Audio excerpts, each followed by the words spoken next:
Good afternoon, everyone. Thomas from Legalese here. It's almost 12 o'clock. Just going to wait another 2 or 3 minutes for other people to join for today's So Now You Know, making sure that your website is lawful for 2022. So I'll give it another minute or two, and then we'll kick off. Get yourself a cup of coffee, something to drink, get comfortable, and we'll kick off soon.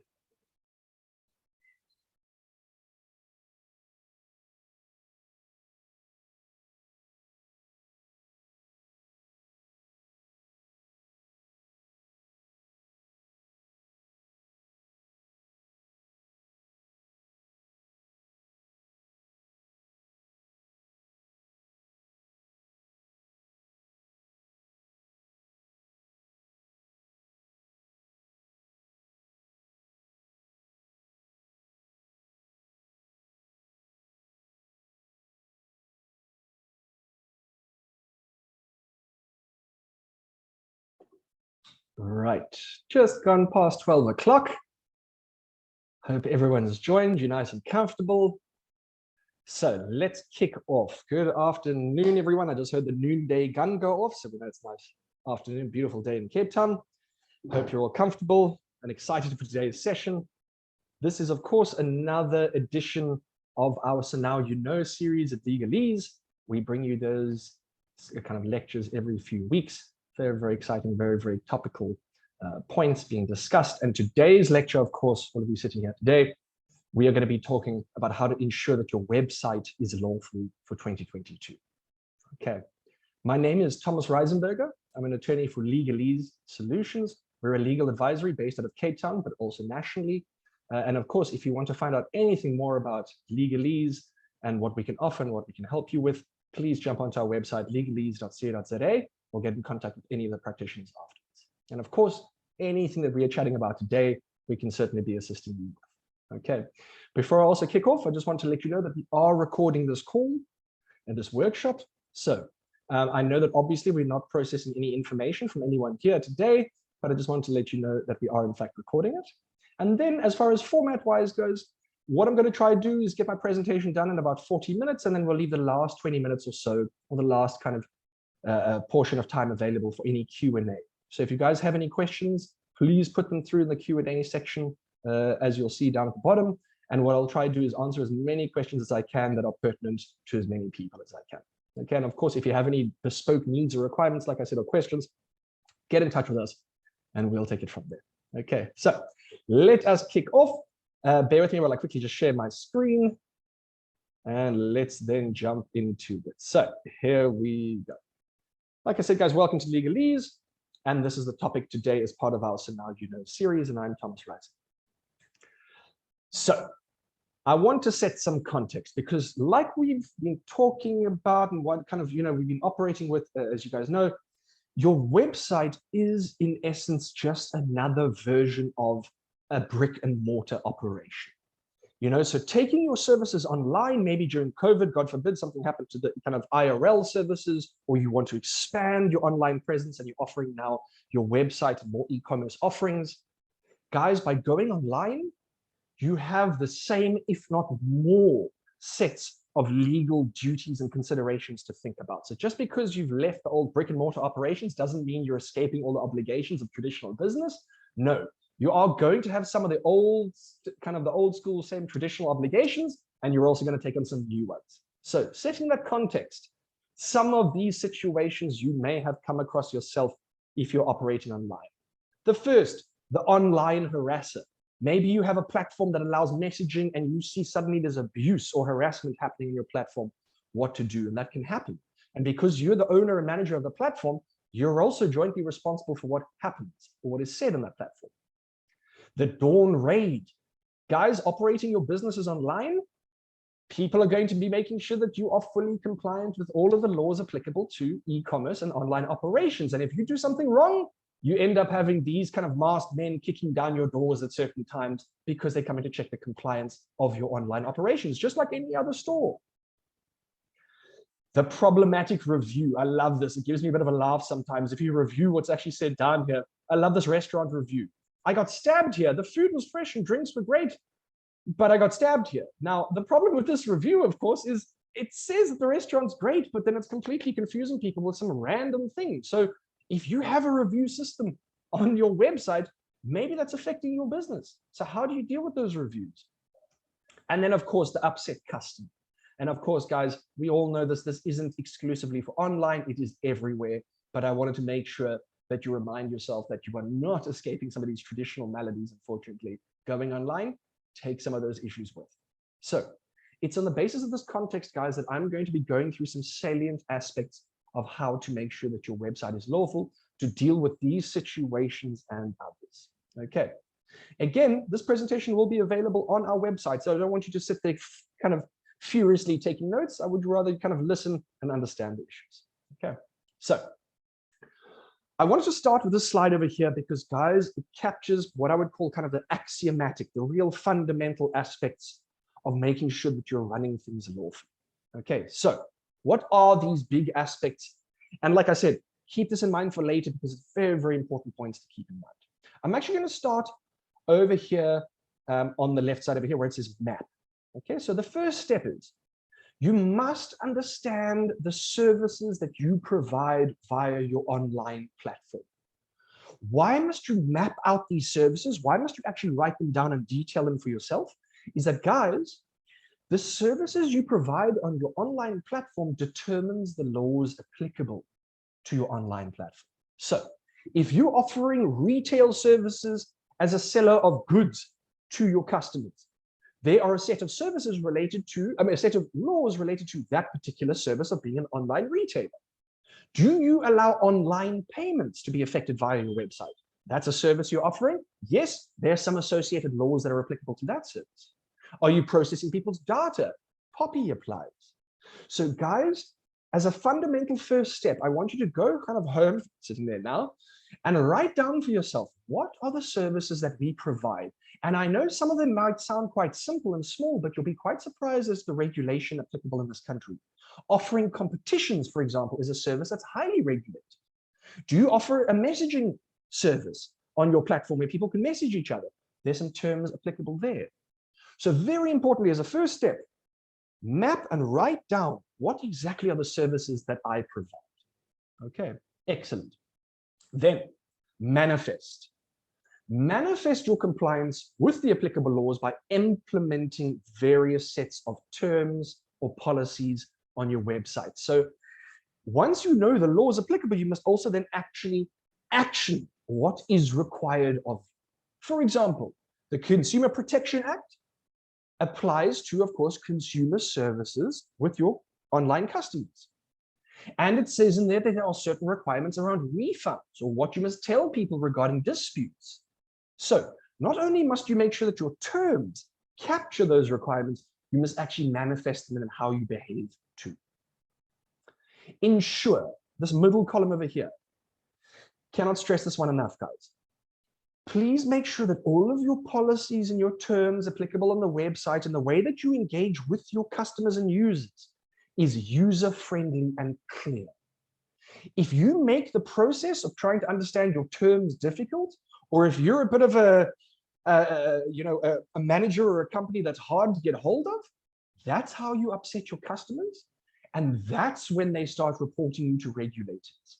Guys, in South Africa, there's so few regulators for these various regimes that in actual fact, you'll probably never get found out by a regulator if you're doing something wrong unless someone reports you. So please make sure that your customers are treated well. And let's say you don't have all your policies perfect and your terms are not perfect, still maintain an excellent relationship with your clients, because then God forbid they won't report you off to someone and you get in trouble because your stuff isn't perfect. So please ensure that all of your policies and terms and all of your behaviors are clear and user-friendly. Fourth one over here is check. Guys, just because you have understood the laws applicable to your services at a given day doesn't mean those laws aren't going to change. They are dynamic, and especially in the field of e-commerce and online operations. Why? Because these things keep changing and the law has to keep up with these changes. So please make sure that, yes, you understood the Consumer Protection Act. Yes, you understood PYRE, but in a few months from now, go and check. Were there any updates to the law? How do you check? You can go straight to, if you're dealing with consumer or any sort of legal regime, there's always a regulator in charge of those acts, and you can go straight to their websites. So POPI, for example, has the Information Regulators website. The Consumer Protection Act has the Consumer Commission and their own website. And another thing is, lean on any associations that you are part of. If you're part of a CETO, if you're part of an association, the Plastics Manufacturing Association, ask them. Find out, maybe they have up-to-date notices or something they can keep you up to date on. Okay? And then lastly here, guys, is discover and learn. Like we mentioned, this is a bit of an overlap with the others, is that you must learn the laws yourself. So yes, you have to manifest and you have to map these kind of services that you provide. But I don't want you to simply defer all the duties about laws to lawyers or to someone else. You must learn and understand even a bit about the major laws applicable to the services. Okay, and I make a point at the bottom. It's not just not just statute that could be applicable. There are also regulations, and if you are a member of an association, you may also have binding rules applicable to you that are above and beyond legislation. So guys, if you happen to fall asleep for the rest of the chat, please make sure that these 5 fundamentals you stick to, okay? Know your services, know the laws applicable to those services, and keep up to date with those laws, and then make sure that you manifest what is applicable to you in good terms and in good behavior. Okay, let's provide some now more information for you to go and undertake this learning yourself. Please don't try to write this down. You can photograph this, or you can always look at the slideshow later. But guys, here is a set of salient and relevant acts that are usually applicable to most online operators. I'm not going to go through them all, but the way that I've set it up is I've put the act on the left. So please go through all of these acts, because some of them you obviously recognize, maybe like the Consumer Protection Act, you know, but some of these may be quite new. For example, ECTA, the Electronic Communications and Transactions Act. That deals with online payments and a lot of core duties for online transactions. You may have never even heard of ECTA, but it has a lot of things to say about how you are supposed to operate and what goes in your terms. So guys, I've given you the act over here on the left. I've given you the acronym in the middle, because unfortunately, you know, in law, a lot of the times people like to throw around acronyms. So you're probably going to see these acronyms everywhere, and these initialisms. And then lastly, on the far right here are certain topics and core aspects that those acts speak to. So if you find in the far right column something that you're touching or doing, you know that the corresponding act probably has something to say about it. Okay, so CPA is there, ECTA is there, POPI, of course, is there. This number 5 is quite interesting, is product specific. Remember, I mentioned the fact that it's the goods and the services that you provide that dictate the laws. Guys, the products that you sell and the services you provide may then, like I said, have their own unique laws applicable. So for example, if any of you are in the drone industry and you're providing a drone service, the Civil Aviation Act is certainly going to apply. If you are selling cosmetics, some of our clients have some amazing cosmetics online stores. Guys, there are a lot of obligations around the selling of cosmetics, and you'll find this in the Foodstuffs, Cosmetics and Disinfectants Acts. I love that act. I love the name, that they bundled all 3 of those very disparate things into one act. But can you see we've got general laws that apply to kind of the overarching services that you do, and then there may also be very specific laws applicable to the exact goods and services that you provide. Now, how do you find out what are these specific laws? Start with a Google search, okay? Obviously, when you suddenly hit with all these results, look for authoritative results to go through to at least get some sort of short list as to what you think these laws applicable are. Speak to an association, speak to a colleague, speak to even competitors in the industry pretending to be someone else. Guys, you can do a lot of sneaky things to find out some of these, these answers. So certainly lean on whatever resources you can. And of course, you can always come to Legalese or another legal advisory or firm to find out some of this information too. And guys, find out about these bits of laws and all the statutes applicable now. Because if you try start and launch your operations, yes, you're probably okay. But what will happen is eventually someone's going to discover that maybe you're non-compliant here or there, and you're going to have problems. Okay, so whether you are starting off right now, excellent. Check these things now. It'll save you a lot of trouble later. If you're already established, good. Now go back and see that you're compliant with all of these applicable laws. So here I've put down some very salient ones, and I'll move over to the next slide, which are, of course, other things that people forget about a lot of the time. Guys, not just laws, there's also regulations. They are codes, okay? Also, have you thought about intellectual property on your platform? Because intellectual property, guys, is a massive asset, and you're putting a lot of it on your platform. The problem is with intellectual property online is that the old traditional Copyrights Act and Patents Act, they do not work function for online contexts. Why? The Copyright Act was drafted in '76. The internet didn't exist, guys. So intellectual property online must actually be protected using the field of contract. So very important, protect your IP online. The South African Reserve Bank and SARS, of course, are big regulators in this because, for example, SARB gets involved if you move things across border. The South African Revenue Services, of course, as sure as death and taxes, guys. SARS always applies. Doesn't matter if you're online, you got to make sure that you're registered with SARS and you're paying your tax. The FPB jumps on. If you are the Film and Publication Board, you guys have seen their logo, it's in the bottom left over here. If you distribute content online and you charge people for it, you may need to classify your media, okay? And then, of course, the big monster regulator at the moment, very popular, is the information regulator responsible for POPI. Okay? Any questions to do with personal information and data privacy, you can always send to the IR.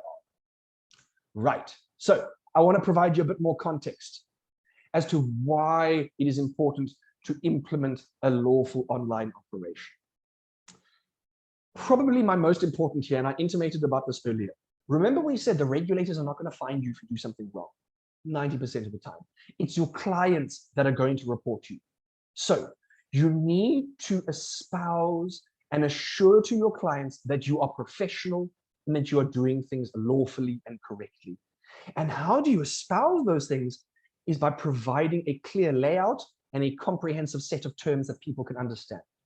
And here, kind of muddled around the screen, are some nice examples of ways that various online operators have tried to do this. Okay, here we've got Take Your Lots at the top over here.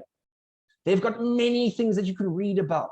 If you want to contact them, you know how to do so. If you want to know about exchanges and returns, there's a whole section. I love this. Why? I don't need to delve into some single massive policy to find out everything. I can jump through various sections. Here we got one over here where someone talks about, you know, taking your privacy very seriously. Guys, when you draft your terms, understand that it's your document. It mirrors the style and the kind of nature and the type of company that you are. So if you're a fun company, translate that funness into your terms. There's no reason why you have to be kind of a stick in the mud when it comes to being extremely formal in your terms. No, you can mirror the nature of your company and your services in your terms.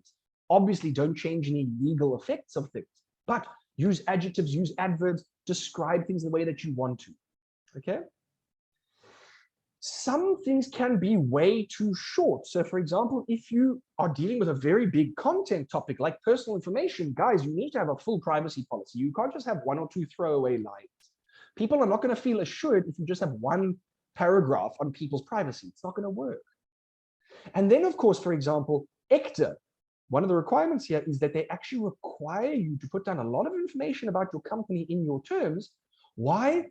Because then people know that there's someone actually in existence at the end of the day, at the end of that internet line.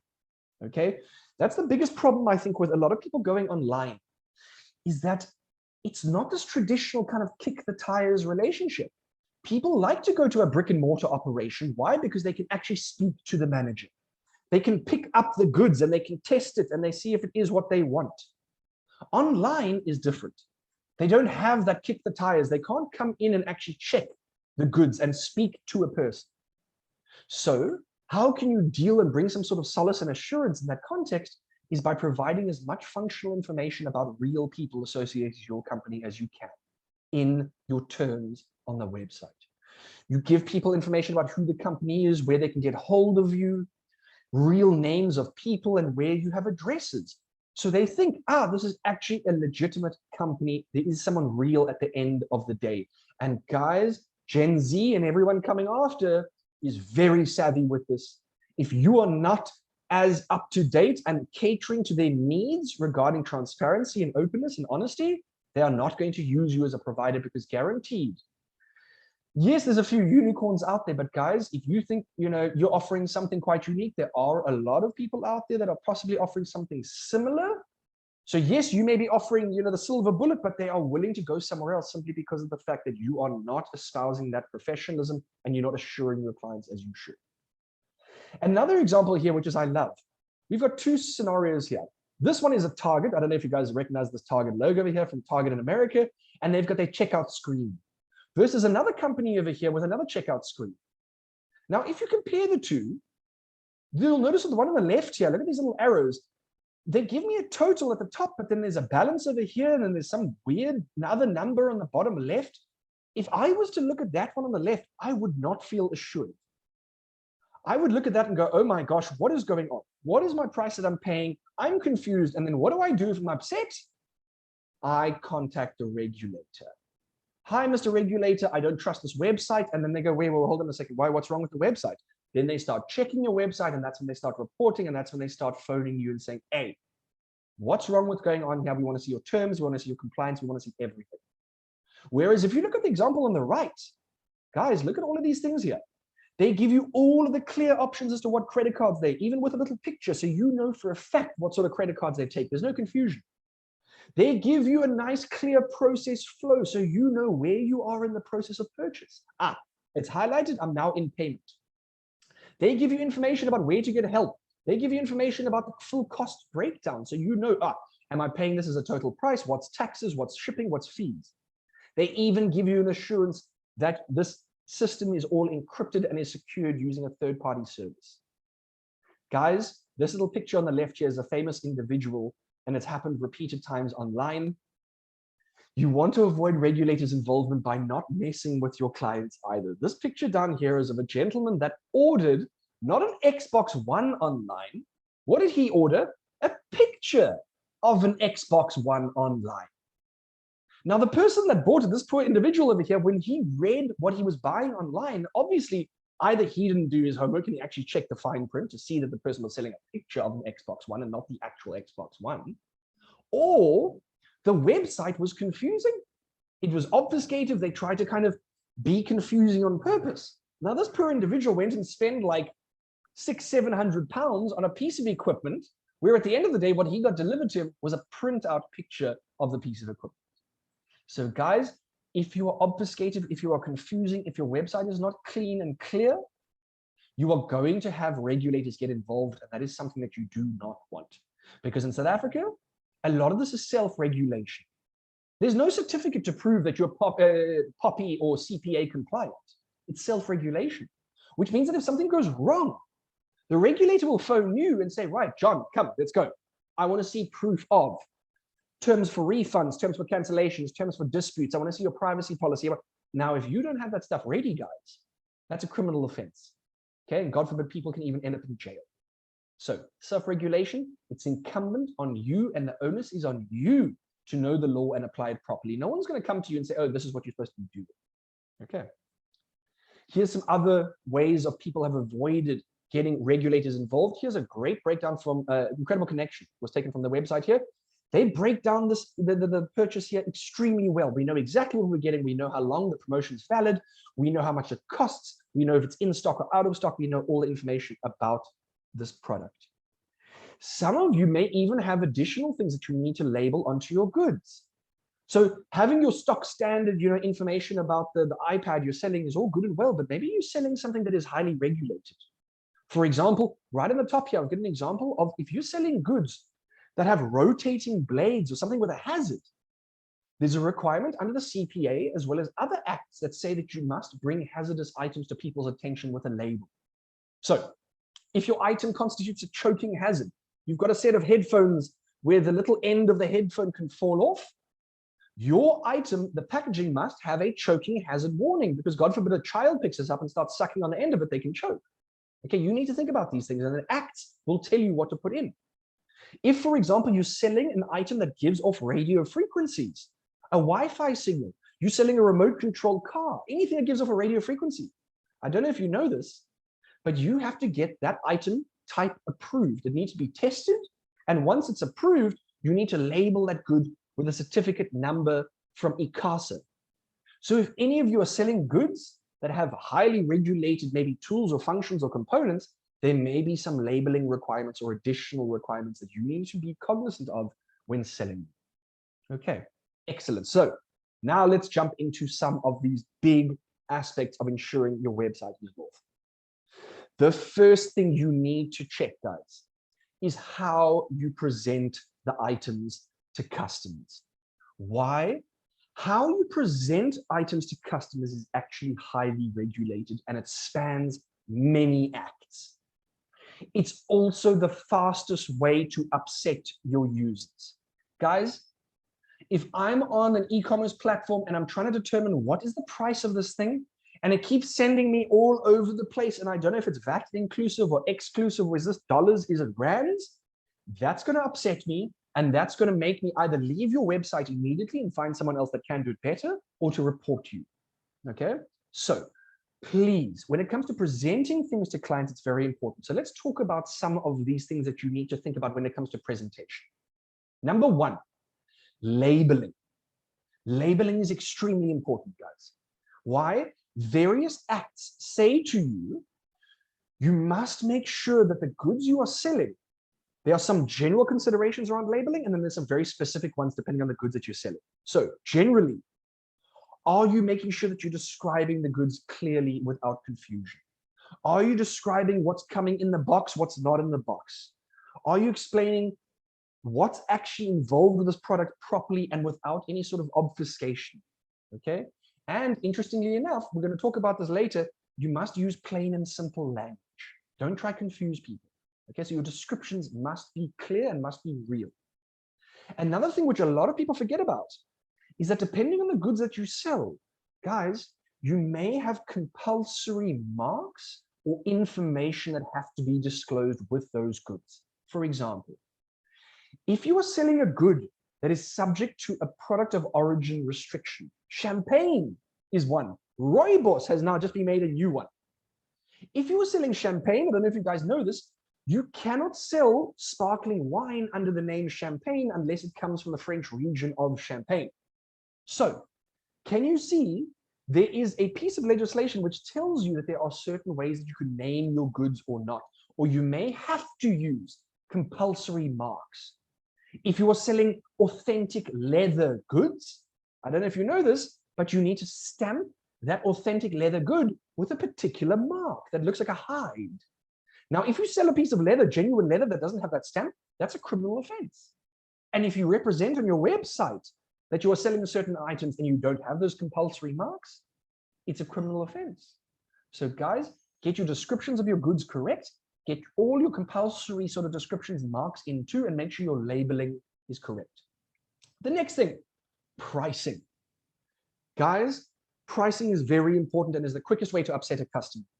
You must make sure that you're explaining to people the full price of the goods. You have to explain the full price of the goods. You cannot disclose or hide any particular side aspects or components of the total price. If someone asks you what is the total price of this good, you must give them the total price, and that may include the breakdown of any additional concepts or fees, delivery fees, applicable cross-border exchange control fees, those sorts of things. Okay. There are a lot of rules and regulations around multiple pricing. And so, for example, you can't have two prices for one good because it confuses the customer. They don't know what they're talking about. And guys, you can't force package deals on people. You can't force to say to someone, listen, you can only buy this good if you buy this one too. Okay. There are a lot of little small fine rules around that. So if you want to do packages, please understand under the Consumer Protection Act, there's some rules. Fees we just discussed. Remember, under the current VAT Act of South Africa, all prices listed on a website are deemed to include VAT. If your price excludes VAT, you have to specifically write excludes VAT, otherwise it is automatically deemed to include VAT. All of your claims made about your presentations must be true. If you're saying this watch is 20 bar waterproof, it must be 20 bar waterproof, otherwise you are undertaking a fraudulent misrepresentation. You can be sued for that. Please make sure that your layout is clear and unambiguous. And guys, you may have prescribed warnings, like I said, about particular products or services that you're issuing. If you're issuing financial advice via your website, you're an FSP, there's certain information you must disclose. If you provide medical devices, you sell medical devices, You sell other regulated things, cosmetics made of traditional knowledge goods. There are certain things that you have to provide as far as a description. So guys, number one, please make sure how you present your items to your customer on your online operation is lawful, and these are the main aspects. The second thing is to make sure that the tools and features used by the website to action a purchase are up to scratch and are lawful. And I've described 4 big tools that I want you to please implement. They are not necessarily all mandatory, but they are certainly becoming expected from a savvy online customer. So you must make sure that your security used is up to scratch. If you don't know the security you're using, you need to go and understand it even a little bit and speak to your dev team, speak to WordPress, speak to Etsy, speak to these platforms that allow you to do these things and understand the tech that you're using. Payment technologies, guys. Having the website is one thing. If you have an API or gateway plugin or something from an online payment provider, please make sure that they also are up to industry standard and they've been registered and licensed as they should be. If you're using PayFast, PayPal, Stripe, all of these guys, they are legitimate, but you can always go and check if your payment provider is legitimate by contacting an organization called PYRE, the Payments Authority Systems of South Africa. Okay, PYRE. Next is user registration. You do not have to force everyone to register a profile on your website, but please make sure that if people are making purchases, you at least have some adequate information about those users. Why? Because if something goes wrong and you've got the bare bones about that person, you will not be able to handle an issue with them properly. But if you have a full-scale profile registration, you will know who the person is, where they are, what sort of entity they are, all of those things. So please, oh, and by the way, if you have profile registration, it also means that you can force people to sign your terms and your privacy policy with a lot more ease, because you're forcing them to go through a gateway, and you at that gate, you can be the gatekeeper, and at that moment of registration, you can force them to sign and accept your privacy policy and your terms and conditions, as opposed to later on trying to kind of muddle together some sort of click wrap agreement at the end of the purchase cycle. Okay. And then lastly, guys, if you make use of encryption technologies, absolutely great. Under POPI, you're actually supposed to, but if you are actually a provider of encryption technologies, you should be registering with RECA. But if you're making use of encryption technologies, you don't need to register with RECA. But please understand that there are going to be some issues, around importing and export data using encryption. So encryption is great, but you must understand it quite well. And certainly, like I said, POPI does see there's a requirement wherever possible to implement. So start looking at implementing that where you can. So guys, second feature of a lawful website is making sure that you have tools and functions on it that securely operate the transaction as you want. Yeah, we've got little here examples of my little arrows of some examples there of secure transactional features. Next is now getting the product or the service from the supplier to the customer. So they've paid for it now, that's all good. But there are some other aspects I want you to think about when it comes to the lawful operation of your platform. Number one, concluding the contract comprehensively online.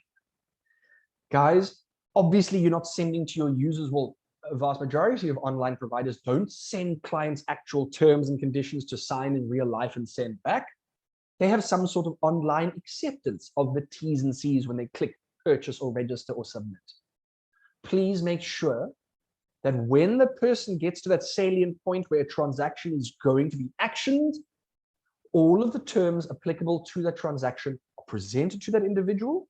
Now, what I'm saying is you don't need to have a pop-up window that shows all of the terms. You can if you want, but you must have some sort of informing hyperlink, which allows the person, before they can push submit, register, or purchase, they are forced to tick an empty click wrap box, which says, well, by clicking purchase, register, or submit, I expressly agree to the terms and conditions and or the privacy policy.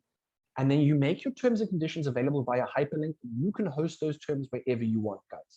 And it's the action of them clicking the empty click wrap box, they tick it, and pushing purchase or register or submit, that brings the contract of sale into existence between you and them. So please make sure that you are actually concluding the great terms that you have with your user by not only making them available and applicable from landing on the page, but also at any salient point where they are going to make an action and they are going to transact with you, they are reminded of these terms and they are forced to do an active step, a little click, wrap, tick to say, excellent, I accept these terms. Okay. Another thing to do about getting the goods to the people is, of course, understanding the delivery aspects. Guys, you must be very clear. Am I going to be delivering the goods, or is a third-party courier possibly going to be delivering these goods for me? Why? There are going to be elements of risk and restrictions associated. Number one, you need to be able to explain to your users very clearly who is delivering the goods. Okay, who's delivering? Is it me? Is it someone else? Is it DHL? Number two, you then obviously have to explain costs and what's involved with that. So you can't just have a total price and then leave off the delivery fees. Okay, so you need to think about that too. And then naturally, you obviously have to have agreements in place with any sort of delivery courier partner that you may use. And very importantly, this takes me to the next point, is you must agree on risk with that delivery partner, right? There is a lot of risk around running an online platform, guys. So number one, you must allocate your risk. If a delivery company is dealing with delivery, allocate the delivery risk to them and explain as much in your terms. You can say to people, listen, if you have any problems with delivery, don't speak to us, go straight to DHL. Or speak to us and we will direct you to DHL. Again, risk is very important to limit on your website using disclaimers and indemnities. You've heard these things before, disclaimers and indemnities, what you're liable for and what you're not liable for. These are absolutely important whole sections in your online terms, disclaimers and indemnities. Especially if you're a marketplace, people have to understand exactly, I am liable as merely the provider of the facilitatory marketplace. If you have any problems with the private transactions in my marketplace, not my problem. Go speak to the other person and you explain this in your disclaimers and in indemnities in your terms. Customs. Everyone forgets about customs. Guys, the fact that you are operating online means that you are not restricted by traditional physical borders. You can offer your goods and services to anyone around the world, and it's up to you to decide who you're going to restrict your services to. But if you are sending goods across a border, either you're importing them or you're exporting them, there is a major set of regulations associated to sending things across the border. Now, if you are sending things across the border, you can tell your customer, listen, and where do you tell them? In your terms. You will tell them, listen, I make sure that all of my goods are fully compliant with South African law and all my liability stops when it hits the border. Everything after the border, whether it's in transit or when it hits your country's borders, that is your problem, not mine. You can set all of those duties and regulations and stipulations as you prefer. But please do not forget the fact that if you're moving cross-border, there are going to be exchange control issues. You're going to have to convert fees and currencies. You may need to even think about putting together the HS, the Harmonized System Tariff Codes, on the label. Because you're sending goods overseas, and then God forbid you put the wrong description of the goods, and your client on the other side now has to pay 600% duties because you described the goods incorrectly on the label. Okay, so customs is a big thing. Warranties, I cannot emphasize enough. Warranties, guys, are guarantees that are written down. You must make sure that in your terms, you explain to people what the guarantees are that you have, that you're willing to guarantee people, and you must also write down certain guarantees that you want your users to guarantee to you. So I guarantee as the seller of these goods and services that I will deliver the products within 21 days. I warrant that. But you as a user, you warrant to me that you will use my website in accordance with the terms. You will not do anything racist, sexist, xenophobic on my platform. You can set whatever warranties you want that you want your users to guarantee to you. So please go to your website terms. If you have, check your warranty section and make sure that it gets guarantees from your users that are exactly pertinent to what you need from them. And you're also providing them with warranties that they want to see. Okay. And the last one here, guys, is returns. The Consumer Protection Act and the Electronic Communications and Transactions Act, two big ones, ECTA and the CPA, have mandatory prescriptions around returns. The big difference or addition with an online operation compared to brick and mortar is that ECTA comes along and has something called a cooling off period. You probably heard about this. If you're selling something online, any online customer who has received the goods has 7 days from the receipt of the goods, not the making of the payment, 7 days from the receipt of the goods to inspect the goods as they desire, and they can send back those goods to you for whatever reason they want. They don't have to give you any reasons like the CPA demands. The CPA has very restricted reasons as to what you can demand a refund for. ECTA says if it's within the first 7 days from receiving the goods, they can return them to you for whatever reason they want. They don't like its color. They don't like your face. They don't like the weather today. Makes no difference. They're allowed to return it to you. And the only cost that you can charge them for that return is the delivery fee to return it back. Okay, so returns, guys, highly regulated under the Consumer Protection Act and ECTA. Please make sure that you are getting it right. And there's some great guides online. Otherwise, you can speak to us or go to the acts yourself. The CPA is very easy to read. ECTA is very easy to read. Download a copy of the act, do a Control F search, look for refunds and returns, and you'll see what it says there. Next one, marketing. Marketing for your website, guys. I'm not going to spend too much time on this because marketing is applicable to everybody. But two things I need to mention. Marketing under POPI, under the Protection of Personal Information Act, is extremely regulated. In short, if someone is your existing customer, you can market to them until they tell you to opt out. But cold call marketing, meaning you are approaching someone completely random out of the blue to absolutely just push and sell your products and services, guys, that is an extremely difficult process under Section 69(2) of POPI, and there is a major process to do cold call marketing. If you conduct cold call marketing, emailing, telephoning, whatever method it is, you must become an expert in Section 69(2) of POPI and POPI's requirements around marketing. Do not attempt to cold call market anymore in South Africa unless you know POPI backwards when it comes to marketing. And the last thing I just want to mention on marketing here, guys, is there is a database called the Direct Marketing Association of South Africa. It's called the Do Not Contact Me database. You may not contact anyone whose name is on that list. So it is incumbent on your sales team to go to this DMSA list and to look for the opt-out database and to see that none of your clients are on that list. If they are on that list, your prospective leads, if they're on that list, you may not lawfully contact them. Okay, so marketing, guys, be very careful. And POPI is the biggest piece of legislation that sits over that. Another one, of course, is the Electronic Communications Act, ECA, and ECTA as well, which tells you when you may contact people and when you may not. Okay, you can't phone people. I think the last time I checked was 7 o'clock at night or before 7 in the morning, and not on a Sunday at all. Okay. And then another salient aspect, guys, and this talks to now the website terms.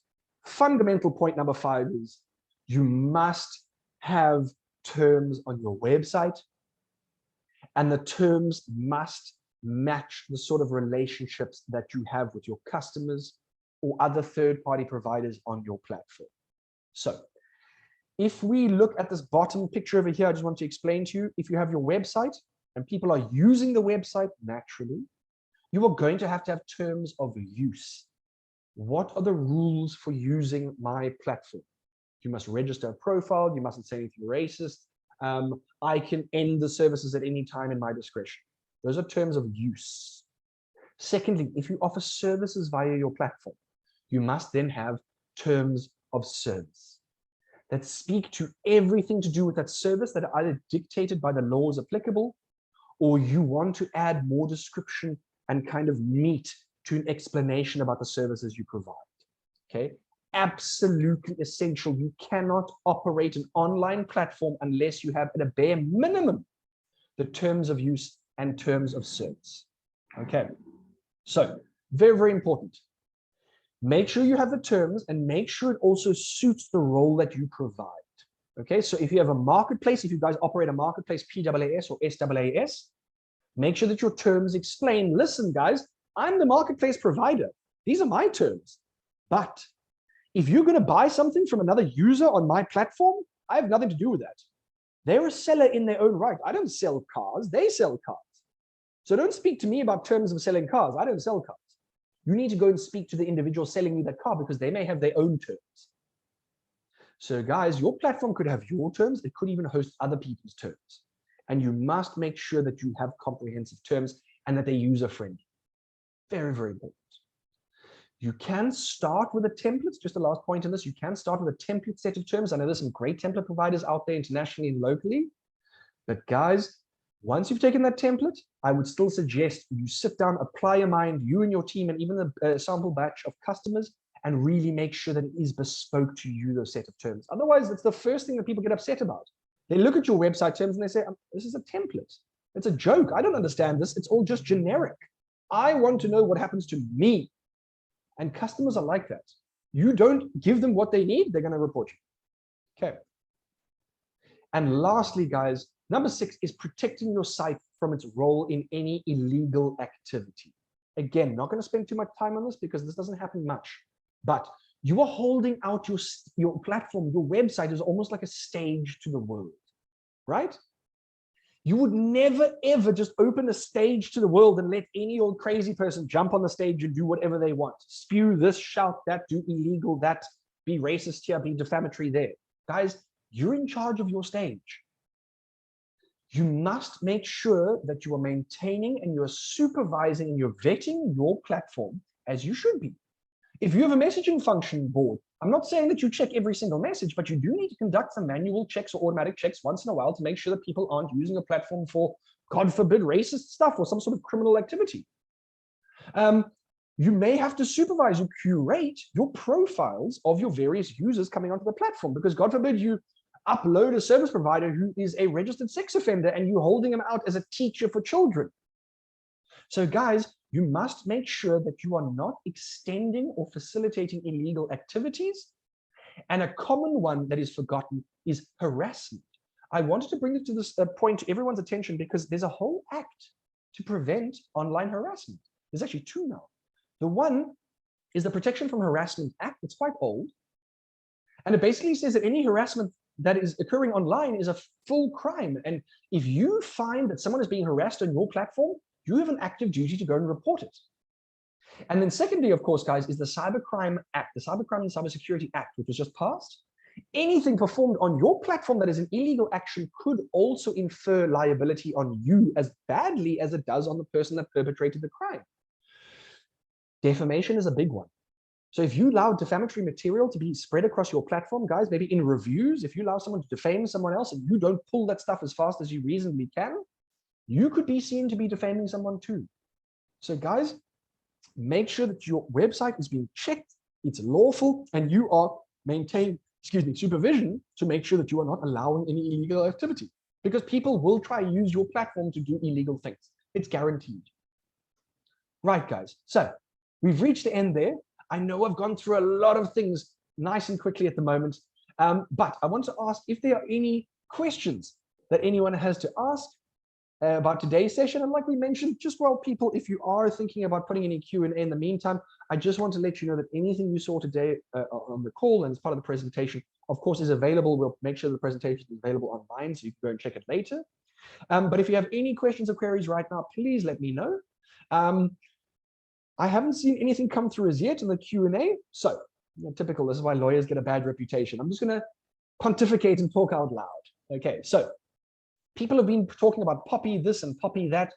You know, what is Poppy for my website? Do I need to be fully Poppy compliant? Guys, Poppy is very important. It is a massive act. It is one of the big kind of epoch acts that is going to change the way you do things, okay? Because you all are processing data one way or the other. So yes, if your online operations are processing people's data, which inadvertently they're definitely going to, Poppy is going to apply. What does Poppy compliance look like? Guys, 11 steps towards Poppy compliance. Poppy compliance is not having a privacy policy. Privacy policy is probably one of the easiest items of the 11 undertakings. PYRE compliance, 11 undertakings, understand what you're doing and manifest the things as soon as possible. If you're sitting there going, but Thomas, I'm a one-man operation. Why do I need to be fully PYRE compliant? Doesn't matter about the size of your operation. The fact that you're taking very valuable information from one of your clients, I don't care if you're one-man or 1,000-man operation, you're still taking my asset, which is my data. So you need to be fully PYRE compliant as a sole proprietor all the way to a public company. Okay, very, very important. PYRE. PYRE is another thing. I saw someone made a point about this earlier. Is POPI and PYRE the same thing? No. PYRE is the Promotion of Access to Information Act. It's actually very old, but guys, from 1 January 2022, i.e. around the corner, all the exemptions for PYRE that existed for the last 10 years are running out. Any public or private body that processes people's data, i.e. any of you sitting on the call here today, if you process people's data, not only do you have to be fully POPI compliant with all 11 steps, you also need to be PYRE compliant. What does PYRE compliance look like? You need to have a PYRE manual on your website and a PYRE manual copy at your offices, and you must make the PYRE guide available to your staff for their edification and for understanding the due process of what to do in the face of a PYRE application. Okay, so that's POPI and PYRE, very important. POPI's due date for compliance, guys, 1 July that we just passed. There's been some rumors in the industry now, but there's some extension. There's an extension until February. No, guys, that extension is for Section 58(1) prior authorizations. That applies to very few of you, okay? There is no extension until Feb. Everyone else should have been fully compliant. You should all be fully compliant now, okay? Don't worry, I'm not going to tell anybody. Just get compliant as soon as you can, okay? Obviously, we can assist. Look for help from your colleagues and partners and things like that for assistance wherever you can, okay? I see some Q&A here. Could you please share a link to where we can read about POPI compliance and cold calling? Excellent question.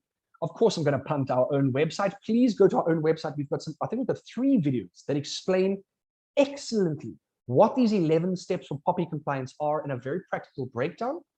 Cold calling, what I would suggest you do is go onto the internet and find resources from authoritative law firms specifically discussing cold call marketing under POPI.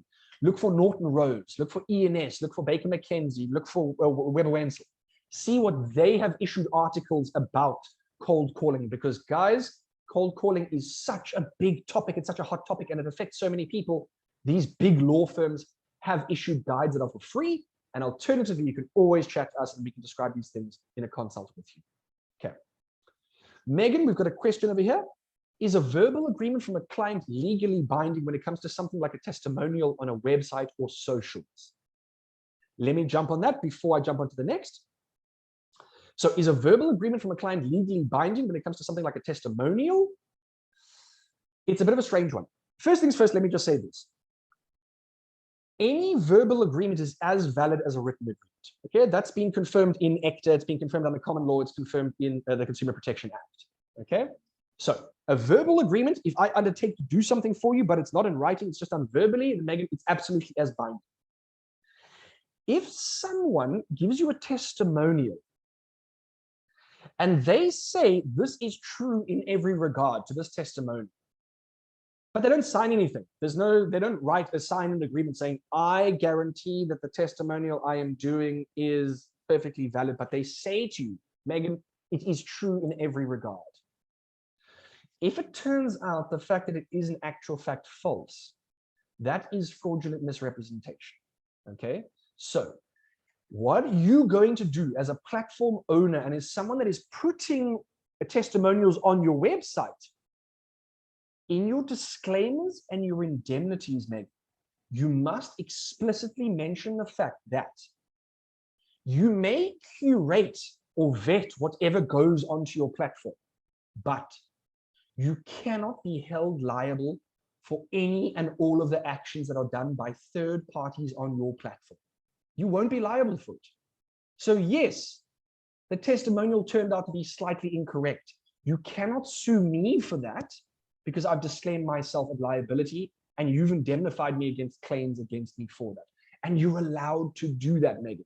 So if you're nervous about a testimonial being incorrect or false and it coming back to you in some way, that's the reason why in your disclaimers and your indemnities, you have a specific clause mentioning the fact that anything said by a third party or provided from a third party on my platform, I am not liable for.